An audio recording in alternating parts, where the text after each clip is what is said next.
কিয়ামতের ময়দানে 5টা প্রশ্ন করা হবে। এই 5টা প্রশ্নের উত্তর না দিয়ে কোনো বনি আদম পাই নাড়াতে পারবে না। এর মধ্যে প্রথম প্রশ্ন, তার জীবনটা সে কোন কাজে লাগিয়েছে, জীবনের মধ্যে যে যৌবন ছিল ওই সময় কি করছে।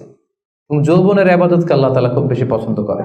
আপনাদের এই বয়সের অফিসে খুব ব্যস্ততা, এরপরেও যে একটু কষ্ট করে নামাজটা পড়েন, হ্যাঁ, এরপরে যে জামাতে আসেন, এরপরে আপনি সুন্নাহ মোতাবেক চলতে যাচ্ছেন, দাড়ি রাখছেন, এটা অনেক বড় ইবাদত। এটা আল্লাহ তাআলার কাছে অনেক বেশি প্রিয়। এই জন্য যৌবনটাকে যেন আমরা কাজে লাগাই, প্রিয় ভাইরা।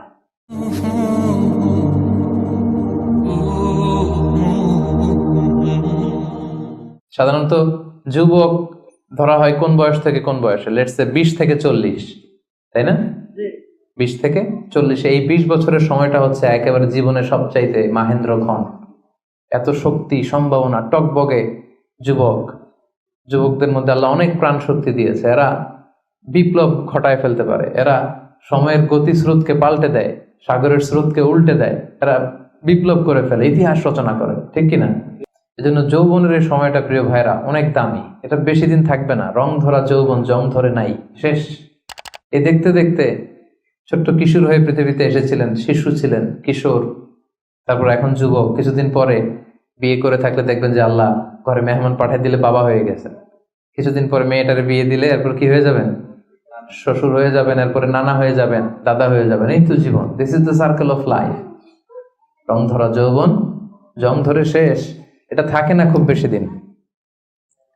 এই জন্য এই যৌবনের এই সময়টাকে যারা আল্লাহর ইবাদতে তারা কাটিয়েছে, তাদেরকে আল্লাহ তাআলা আরশের নিচে ছায়া দিবেন।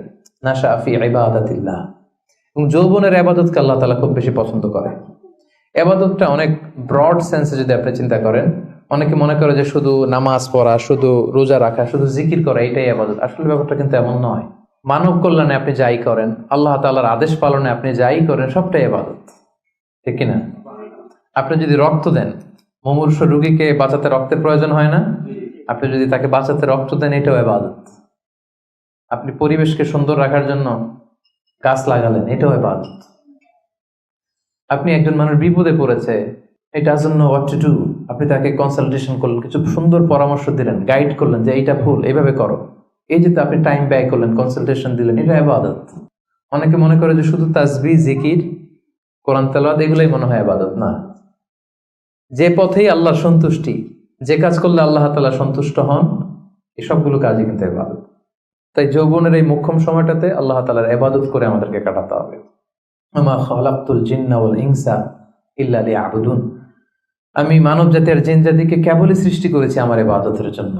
এজন্য এই বয়সের, আপনাদের এই বয়সের অফিসে খুব ব্যস্ততা, এখানে খুব ব্যস্ততা, এরপরেও যে একটু কষ্ট করে নামাজটা পড়েন, হ্যাঁ, এরপরে যে জামাতে আসেন, এরপরে আপনি সুন্নাহ মোতাবেক চলতে যাচ্ছেন, দাড়ি রাখছেন, এটা অনেক বড় ইবাদত। এটা আল্লাহ তাআলার কাছে অনেক বেশি প্রিয়। বৃদ্ধ বয়সের ইবাদতের চেয়ে যৌবনের ইবাদত আল্লাহর কাছে অনেক বেশি প্রিয়। এর কারণ হচ্ছে, বৃদ্ধ বয়সে ইবাদত ছাড়া করবেটা কি? ইবাদত ছাড়া তো সময়ই কাটে না। কারণ ঘরের কথা শোনার কেউ নাই, কেউ সময় দেয় না, রাতে ঘুম আসে না, 3টার দিকে ঘুম ভেঙে যায়।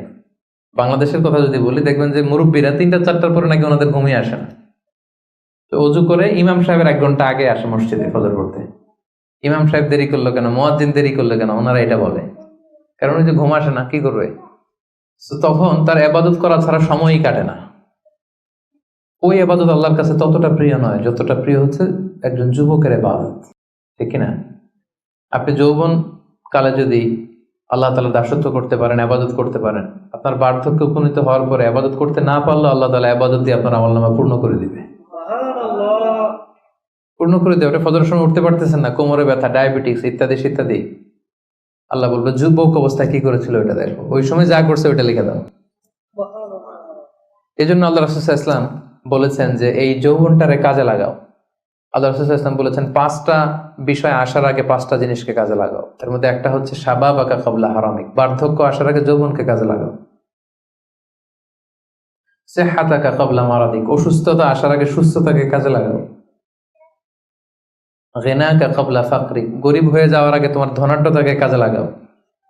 ফারাগাকা ক্বাবলা শুগলিক, ব্যস্ত হয়ে যাওয়ার আগে অবসরটারে কাজে লাগাও। হায়াতাকা ক্বাবলা মাউতিক, মৃত্যু আসার আগে জীবনটারে কাজে লাগাও। এই জন্য যৌবনটাকে যেন আমরা কাজে লাগাই প্রিয় ভাইরা। এবং কিয়ামতের ময়দানে 5টা প্রশ্ন করা হবে, এই 5টা প্রশ্নের উত্তর না দিয়ে কোনো বনি আদম পাই নাড়াতে পারবে না, পা নাড়াতে পারবে না।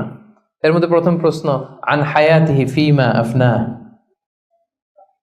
তার জীবনটা সে কোন কাজে লাগিয়েছে। ও আন শাবাবিহি ফিমা আবলা, জীবনের মধ্যে যে যৌবন ছিল ওই সময় কি করছে, ওই সময় কি ইসলামের বিরুদ্ধে তার কাজ করেছে, হারাম কাজগুলোতে সময় ব্যয় করেছে, হারাম ব্যবসা করেছে, হারামের সাথে সম্পৃক্ত ছিল, ইসলাম বিরোধী গোষ্ঠীর সাথে সম্পৃক্ত ছিল। আপনাকে জিজ্ঞেস করা হবে যে এই যৌবনের সময়টা আপনি কি কাজে লাগিয়েছেন, নাকি ইসলামের পক্ষে ছিল, যা করেছে ইসলামের পক্ষে কাজে লেগেছে। সম্পদ কোত্থেকে উপার্জন করেছে, কোথায় ব্যয় করেছে, যতটুকু জেনেছে ততটুকু মেনেছে কিনা। এই 5টা প্রশ্নের উত্তর দেওয়ার আগে বনি আদম কিয়ামতের ময়দানে পাই নাড়াতে পারবে না। এই জন্য দ্বিতীয় শ্রেণী হচ্ছে ওয়াশাবুন নাশাআ ফি ইবাদাতিল্লাহ, এমন যুবক যে তার যৌবনকে আল্লাহর ইবাদতে কাজে লাগিয়েছে। এজন্য যৌবনটাকে যেন আমরা কাজে লাগাই। মনে থাকবে সবার, সবাই কিন্তু আপনারা যুবক, এই সময়টা পাবো না, আমরা মিস করবো কিছুদিন পরে। এই যে কুচকুচে কালো দাড়ি, আপনার কি মনে হয় আজীবনে কালোই থাকবে? তাহলে আমাদের দাদার গুলা সাদা করলো কে, নানার গুলা সাদা করলো কে? ওই বয়সে যাওয়ার পরে এই কুচকুচে দাড়ি, কালো চুল, এগুলো কি হয়ে যাবে? সাদা হয়ে যাবে। এটাই জীবন। সো সময়টাকে যেন আমরা কাজে লাগাই, আমরা যেন অন টাইমে জামাতের সাথে সালাদগুলো যেন আদায় করি, কোনো হারাম কাজের সাথে যেন আমরা সম্পৃক্ত না হই। খুব হিসেব করে করে আমাদের এই যৌবনের চমৎকার সময়টা যেন আমরা কাজে লাগাই। মনে থাকবে তো ইনশাআল্লাহ?